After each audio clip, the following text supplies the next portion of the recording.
Now, the Office of Thrift Supervision, the 20-year-old Department of Treasury office in charge of overseeing savings and loans, will soon cease to exist. As part of this financial regulation overhaul, President Obama has announced that the office will be merged into the Office of the Comptroller of the Currency. For more on this, we have Kathleen Hayes and the Office of Thrift Supervision's acting director, John Bowman, who joins us from Washington. Kathleen? Matt, thank you so very much. And, of course, thanks to John Bowman for joining us today. John, we last spoke 2 or 3 weeks ago, and, you know, this sort of axe has been hanging over the OTS's head for some time, whether or not you would survive as an agency. I'd like to start by asking you broadly, though, what do you make of the president's blueprint for financial reform? Is it just right, like Goldilocks porridge? Too cold? Doesn't really do enough to change the system? Too hot? Overreaches? Well, I think that the proposal as it's currently drafted, and I should point out one of the difficulties I'm having along with others, is that what we have is a piece of paper that really takes a 50,000-foot level. The real details are yet to come, and that will be in the form of the administration's legislative proposal, which I understand will be at least a week from being delivered to the Hill. But having said that, a lot of the proposals that are contained, a lot of the provisions that are contained in the proposal are, I would suggest, very exciting. I think they are very good. The concept of a systemic risk regulator, I think, is absolutely essential. As I think I said last time you and I chatted, the idea that you would regulate all financial products equally across the board, whether it's state, federal, or otherwise, as I said a couple of weeks ago, is absolutely essential to deal with a lot of the issues that came out of the crisis we're currently in. So why do you think in this final draft, although it certainly was signaled to a certain extent, why do you think the president and his team decided to take away the Thrift's charter, take away the Office of Thrift Supervision? Was it really just a streamlined regulation, or is this a reflection of how the Office of Thrift Supervision has performed over the past several years? Well, I really wouldn't want to speculate in terms of the rationale that the administration is putting forward as to why take away the Thrift Charter. And I would like to also sort of clarify that they're not really taking away the Thrift Charter. They're not doing away with the OTS.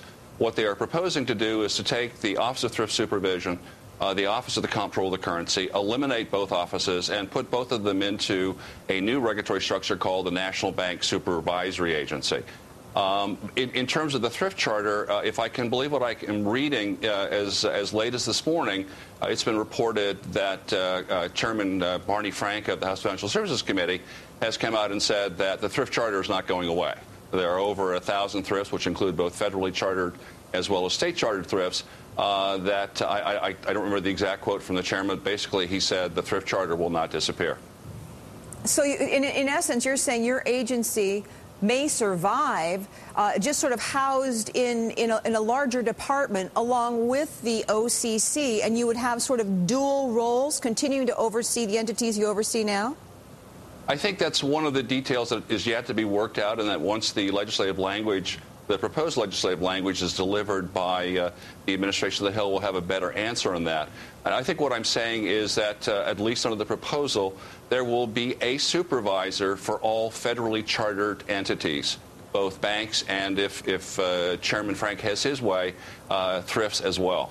You know, John, I've been reading a lot of commentary, and even those who are critical of the OTS and say that they were not strict enough in their supervision, we can get to that in a minute, say that it's odd that this plan takes the too-big-to-fail banks and puts them under the Fed, which would have heightened powers, in a sense rewarding them for their supervision of entities like Citibank, which are on government life support, but does away with the Office of Thrift Supervision because it, quote-unquote, failed because of the failure of large entities like WAMU, IndyMac, and AIG, which went over the brink. Why does the Fed get rewarded and the OTS get punished? That's the question some are raising.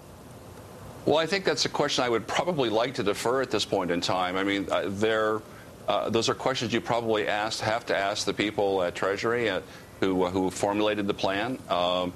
We would suggest that some of our institutions did fail, but only because they were allowed to fail. Institutions that were WAMU, which was the largest, $300 billion, was allowed to fail, while other institutions were not, that were probably in the same shape as WAMU was, if not worse. Okay, we're going to continue this conversation with John Bowman, so you sit tight, John, acting director of the Office of Thrift Supervision, in just a moment here on Bloomberg News. Stick around.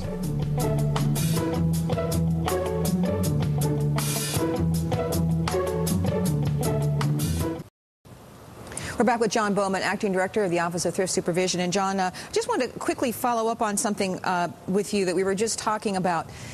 You just noted that Congressman Barney Frank, now appears to have come out in favor of keeping the Thrift Supervision Charter and the office housed under a new, broader agency.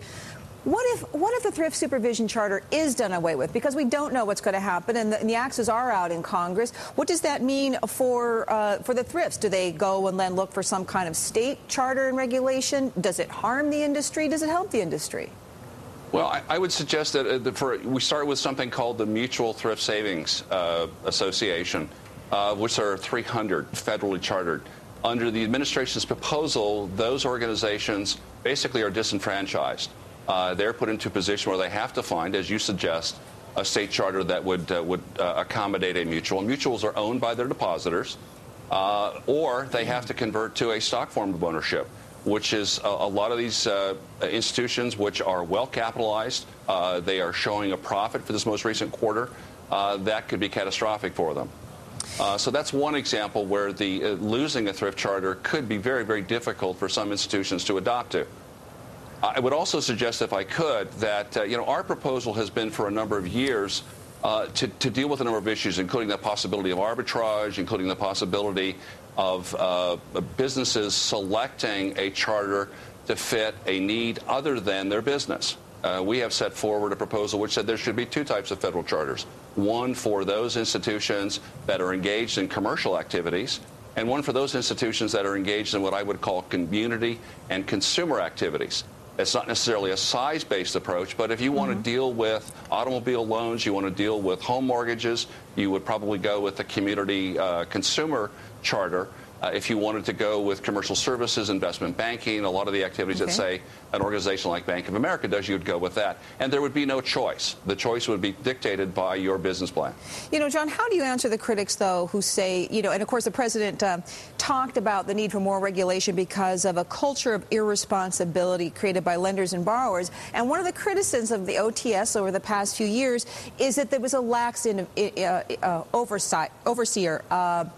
Not strict enough, not tough enough. And in fact, in a Washington Post article, Ellen Seidman, a Democrat, she headed the agency from 1997 to 2001, says the time has probably come for the office to be eliminated. I don't think they did such a great job over the last several years. Did your agency contribute to the situation in mortgage lending and the housing industry that caused the bubble and then a collapse? I read Ellen's quote in this morning's Post. Ellen is a friend of mine. In fact, she was the reason I came to OTS originally in 1999. To put into context what she was saying, she was asked about the Thrift Charter, the Office of Thrift Supervision. I suspect if she were asked, and I don't want to put words into her mouth, about the state of banking regulation overall, some of those same criticisms would equally be available, I suspect, to the OCC, perhaps to state charters as well. So in terms of the next step for you, for the agency, there was an issue of backdating some reports. If you are allowed to survive, John, what's the number one mission? Do you reform yourselves? Do you look in? What happens next?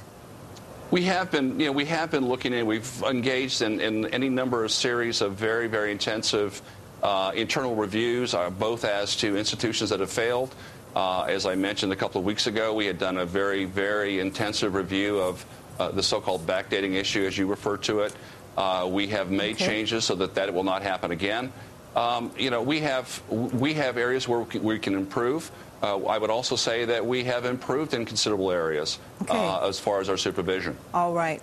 John Bowman, thank you so much. John is the Acting Director of the Office of Thrift Supervision, which the elimination of the agency has been proposed and not passed yet. And John makes it sound like maybe they've got a future. They will survive, Matt. All right.